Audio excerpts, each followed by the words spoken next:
Hi, this is Ryan with In-Frame Reviews, and I'm here to talk to you today about the ROAV Dashcam C1. So this is an older model of ROAV's dashcams. They have several updated models since this one came out. And currently it's available for $33.99 pre-owned, both on eBay and on the Anchor website. So, getting it pre-owned, I expected some cosmetic damage, but there's none really at all. This really looks pretty good, and for $33.99, I think it's a really good deal for a full HD 1080 dash cam. These typically run into the hundreds of dollars, but this one right here, pre-owned, came in really good condition, so I'm pleased with it. So one of the cool things about this dash cam is that it allows you to transfer your videos from the dash cam to your cell phone wirelessly. So I'm going to demonstrate that for you real quick. It might be a little bit hard to see this, but I'm going to go to the menu. And one of the things that I don't like about this is that this is not a touch screen. You actually have buttons down here that you have to use to interact with it. So I'm going to use the little buttons to navigate through here. And I'm going to turn on the Wi-Fi mode. So here we see the Wi-Fi modes come on. And I'm going to open the ROAV app in my phone. I'm going to transfer a video to my phone using the wireless connection. So you can see right there, it says it's connected. And then I can look on my app and I can see that I'm connected to the dash cam. I'm going to put the dash cam down and just show you how this works. So I'm going to tap on the camera there, and then here you can see all of the videos that are on that camera that I've taken over the past several weeks using this product. So I'm going to select one. I had a rainy night the other night, and I want to look at that video and see what the quality is like when it was raining. So as you can see, it continuously records. So I've got a ton of videos. Everywhere I've gone in my car over the past few weeks is populated in this app.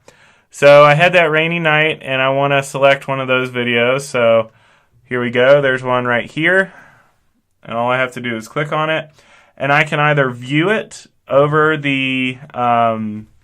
you can see there, I can see me driving, through the rainy night there on that video. And so I can either view it or I can choose to download it right here. So I'm going to go ahead and click the download button.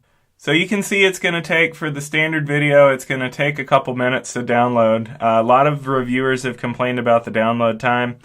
I don't think it's that big of a deal. If I really need to get a video off of my webcam in my car, I can sit around for 2 minutes and wait for it to download. So I'm going to set that down and I'm going to leave it. I'm going to tell you about a few of the other features of the dash cam. One of the great things about this is the looped recording. So you can put your own micro SD card in and it will loop the recording. So as soon as it runs out of space, it's going to delete the oldest recording. You also have the option to, through that menu that we saw earlier on the dash cam, you have the option to lock videos so they don't get deleted. So you can say, I had a really pretty drive, I saw a sunset, or maybe I saw an animal on the road or something like that, or I saw something neat. You can just go right into the ROAV and tell it that you want it to save that recording for you and not delete it when it becomes the oldest recording on the SD card. I put a 32 gigabyte SD card in there, so I haven't gotten to the end of it yet. I don't expect to get to the end of it for quite some time. So it stores all of those videos right there on that SD card.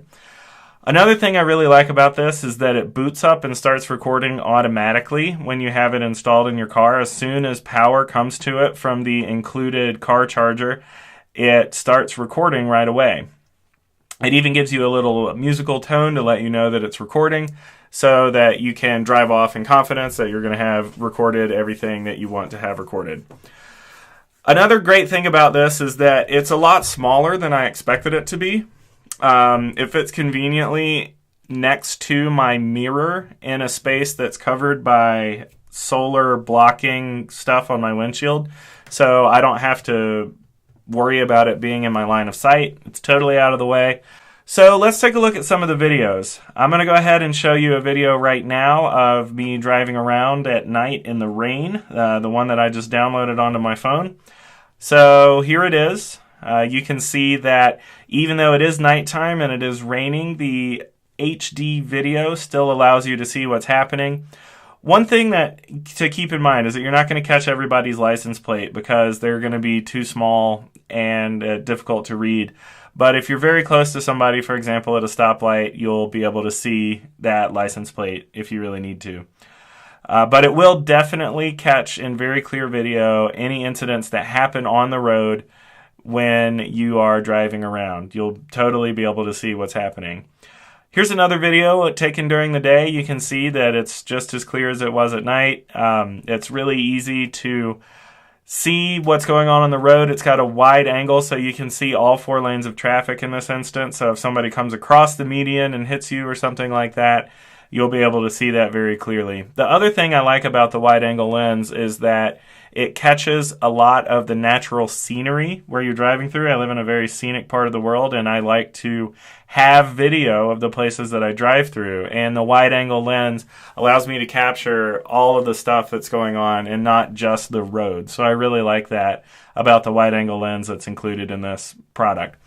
So the cons, one of the cons is that you have to wire it to the charging port. Of course, it comes with an included car charger, and that's great, but you have to run this really long micro USB cable all the way around your car. So you have to take the included little tucker tool and tuck it into all of the seams all the way around. And that takes some time, and it's not always easy because cars aren't made to do this necessarily. You're kind of hacking your way around it. I eventually got it to work well, but it did take some time for me to find the best way to run that cable from all the way at the top of the car, down the side of the windshield, around under through the steering wheel area, and to the place where I have the plug for the camera.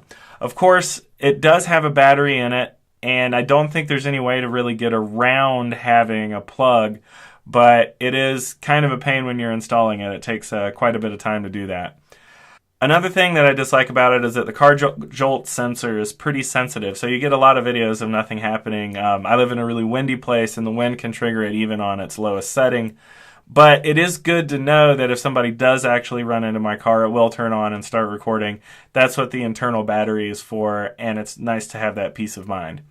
So overall, for the ROAV C1 dash cam, at a certified pre-owned price of $33.99. I have to strongly recommend it for anybody that's looking to get into a dash cam. It's really convenient and it's very reliable, and I have recorded every drive that I've taken since I've gotten it. The videos are easy to access. You can connect right from your phone wirelessly. You don't have to plug into the dash cam in order to put it on there. And it's going to fit your car no matter what the windshield angle is, because you can adjust this little lens right here to however you need to adjust it. So any model car is going to be just fine with this guy. So yeah, I have to give a strong recommendation for this, especially at the pre-owned price of $33.99. Other reviewers have noted that the battery expands when it gets really hot and that the screen will become disconnected. There's also been some reports that this product has problems in sub-freezing temperatures. I will know more about that in about 6 months. I live in a place where it gets down to 15 or 20 degrees below 0 Fahrenheit, so I will report on that. At the same time, we're going to see temperatures up over 100 degrees this summer, so if this refurbished model still has a problem with battery expansion and the screen coming off, I'll definitely report back and update this review. All right, thanks a lot for watching.